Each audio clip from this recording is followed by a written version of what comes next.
What if one secret decision made behind closed doors in the White House nearly wiped out millions of innocent lives and brought the entire planet to the edge of nuclear oblivion? It is April 1961. The Cold War is at its freezing peak, and right now, under cover of total darkness, 1,400 Cuban exiles are silently slipping toward the shores of Cuba in rusty freighters. These men are not alone. They carry American rifles, American bombs, and the full covert backing of the CIA. Their mission has the secret personal approval of President John F. Kennedy himself. They believe they are about to liberate their homeland from communism. What they cannot possibly imagine, as their landing craft grind onto the sand at 1:30 in the morning, is that this single operation is about to push the United States and the Soviet Union to the absolute brink of nuclear war. To see how we reached this moment, we must step back 2 years. 1959. Fidel Castro storms into power in Havana and turns Cuba, just 90 miles from Florida, into a Soviet outpost. American cities could soon be in range of Russian missiles. President Dwight Eisenhower acts in secret. He orders the CIA to build an invasion force of Cuban exiles. The plan is simple on paper. Train them, arm them, send them in, and let the Cuban people rise up to finish the job. The CIA moves fast. They recruit doctors, teachers, and students who fled Castro's revolution. Hidden training camps spring up in the jungles of Guatemala. American instructors drill them day and night. They learn to fire mortars, jump from planes, and sabotage bridges. The unit calls itself Brigade 2506. Their hearts burn with hope. Their leaders promise them victory in days.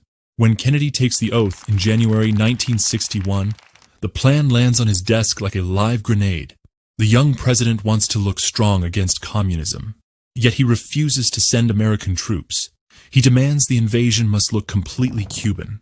No U.S. flag, no U.S. pilots on the record. The CIA swears the people will welcome them as heroes.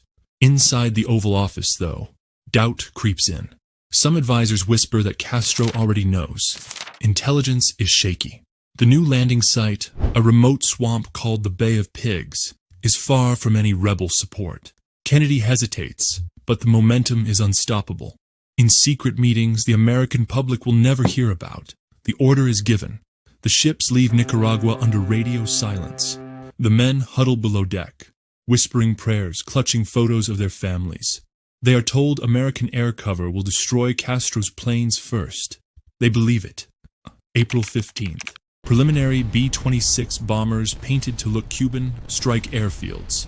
But the attacks are too weak. Many of Castro's jets survive. He is now wide awake. Then comes the night that changes everything. April 16th to 17th. The first landing craft hit the beach at Playa Girón.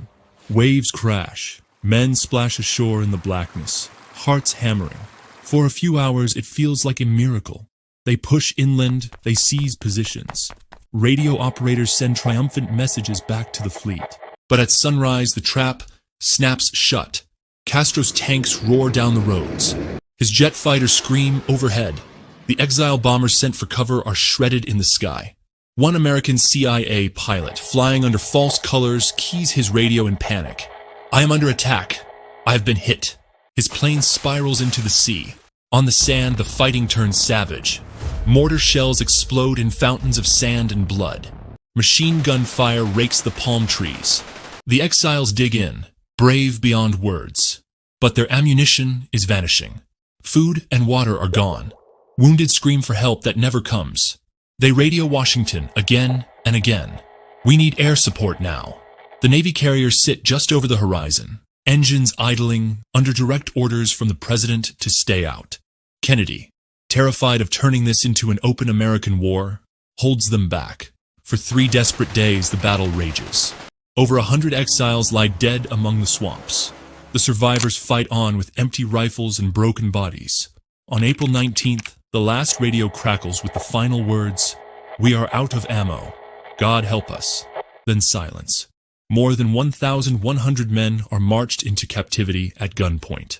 In the White House, Kennedy stares at the maps in disbelief. He steps to the podium and takes the blame in public.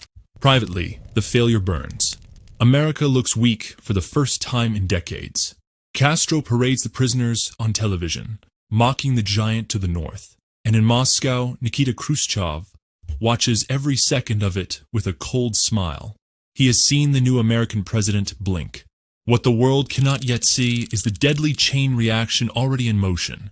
Emboldened by the disaster, Khrushchev secretly begins shipping nuclear missiles to Cuba. Dozens of them. Warheads aimed straight at Washington, New York, and every major American city. By October 1962, just 18 months later, the Cuban Missile Crisis explodes. For 13 terrifying days, the superpowers stand eyeball to eyeball. Schools run duck and cover drills. Families dig fallout shelters in backyards. Mothers clutch their children. Fathers stare at the sky, waiting for the flash that might never come. Millions of civilian lives, American, Cuban, Russian, hang by the thinnest thread in history. It took back-channel deals and raw luck to pull us back from the edge.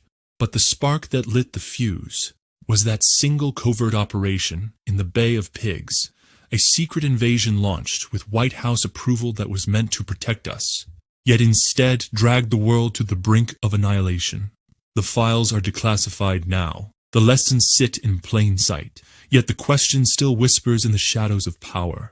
How close are we willing to come again before we remember that one hidden decision in the dark can erase everything we love? Because sometimes the cost of secrecy is not just defeat.